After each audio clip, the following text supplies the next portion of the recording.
The sun had not yet burned the night from the sky when they led Ayana to the rough-built gallows at the edge of the arroyo. The pale light of dawn spilled over the rim of the desert, washing her brown skin in a cold, dusty gold. A rope swung gently above her head, swaying in the same breeze that carried the dry scent of mesquite smoke and the faint sweetness of sage.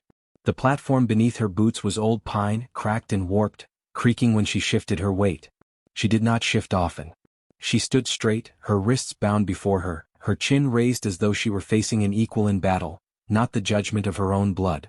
The people of her tribe had gathered in a half-circle, their faces shadowed beneath the broad brims of hats or the low tilt of feathered headbands. Some watched with flint-hard eyes, certain this was justice. Others glanced at the ground, ashamed, though their silence bound them as tightly to this act as the rope around her wrists. She sought no pity in their faces. Pride was her last possession and she held it close, breathing it in like dry air. Chief Nantan stood before her, broad-shouldered, his weathered face drawn into a mask carved from the rock of the mountains. His voice was a flat echo in the still air.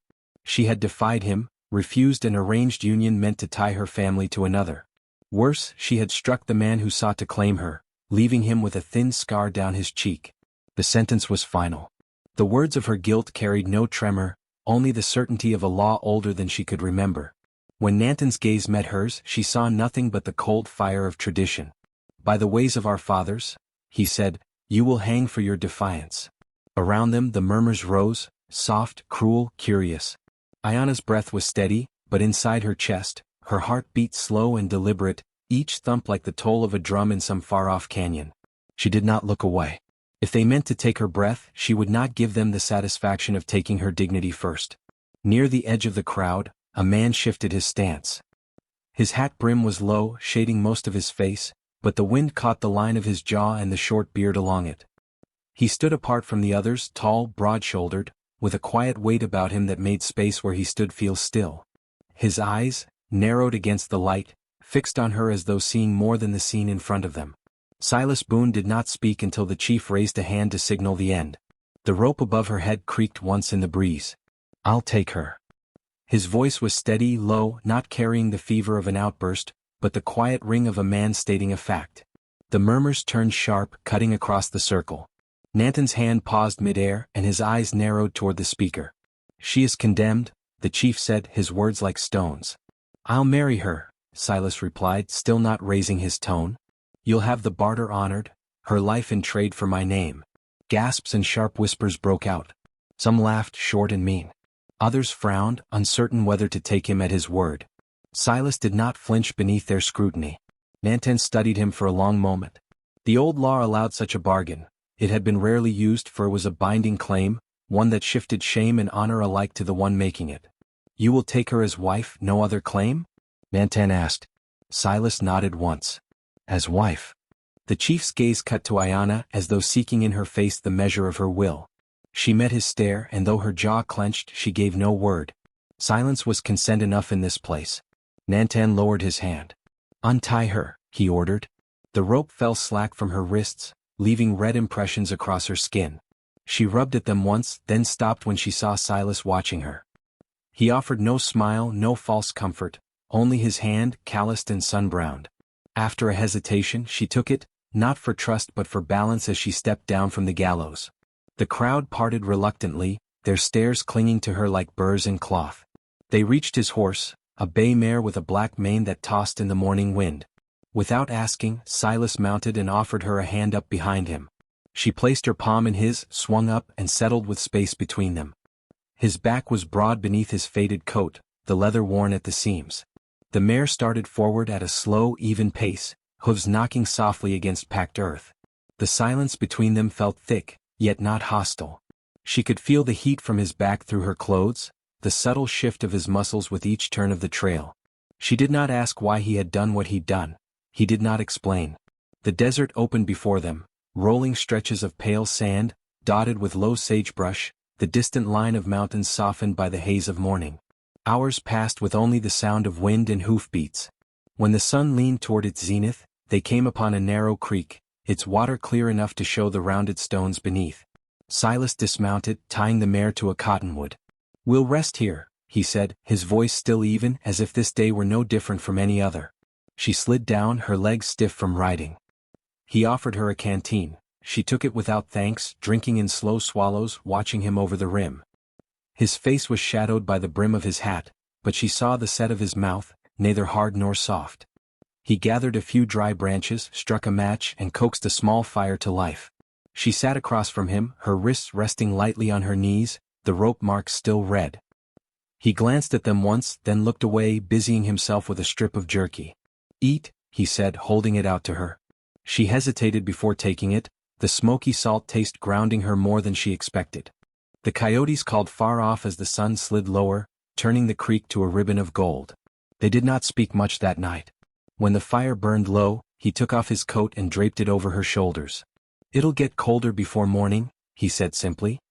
He lay down a few paces away, his hat over his eyes. She stayed awake a long time, listening to the water, feeling the weight of his coat, and wondering if she had stepped from one kind of noose into another. Morning came with pale light and the sound of the mare nickering softly. Silas was already up, brewing coffee over the rekindled fire. He handed her a tin cup without a word. The coffee was bitter, the heat of it burning her tongue, but she drank all of it. He packed their things in silence and they rode again. The land unfolded in slow, endless waves, the sun painting the earth in colors that shifted from gold to rust to deep brown. In town the air was different, thicker with coal smoke, laced with the tang of iron from the blacksmith's shop. People stopped to look at them as they passed, their gazes lingering on her face, then on the space between her and Silas. She could feel the whispers even when she couldn't hear the words. At the general store, the shopkeeper's eyes narrowed as he spotted her. When she placed a small coin on the counter for a comb, his hand hovered, then pulled back. "Don't take coin from her kind," he muttered, looking past her to Silas. Silas's jaw tightened, but he said nothing, only placed his own coin on the counter, collected the comb and walked out. She followed, holding the comb as if it might vanish. His silence was not indifference, it was something heavier, something that could break if struck. That night, they camped again, this time under a wide stretch of sky where the stars hung so bright they seemed close enough to touch.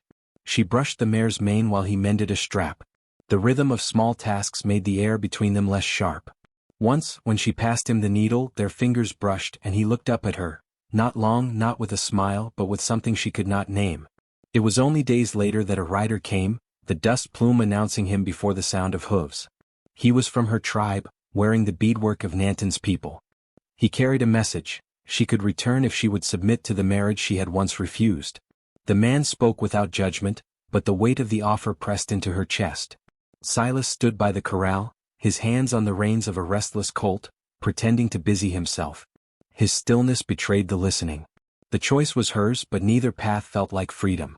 The wind carried the scent of rain that evening, thick and metallic. When the storm came, it came fast, a wall of gray sweeping over the land. The river beside the homestead swelled, threatening to tear away the corral fence. They moved together in the downpour, shouting over the roar, driving the horses to higher ground. The mud sucked at her boots. She slipped once, nearly falling into the rushing water, but Silas's arm caught her. His grip was strong, steady, and for a heartbeat they stood in the middle of the storm, faces inches apart, rain carving cold lines down their skin. The world narrowed to the sound of water and the feel of his hand on her arm. She saw it then, that he carried grief like a hidden wound, one not visible to the eye but deep as bone. The storm passed, leaving the air cool and clean.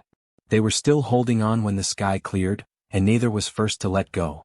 Weeks later, she stood at the same creek where he had first offered her water. The air was warmer, the sound of it softer now. He was mending a fence, his shirt sleeves rolled, the scar on his forearm catching the light. She realized the shame that had once clung to her like dust had thinned. Her steps were her own. That evening, as the sun melted into the horizon, he told her quietly she could leave if she wished. No rope, no debt, no claim. She looked at him, at the man who had saved her not with promises but with the simple work of staying. She stayed not because he had claimed her but because now she chose him. And if there is a lesson in this, it is this. We are saved in pieces, by a hand at the right moment, by a voice that does not demand, by a heart that waits without chains. Sometimes love does not thunder in. Sometimes it arrives on quiet hooves, steady enough to carry us home.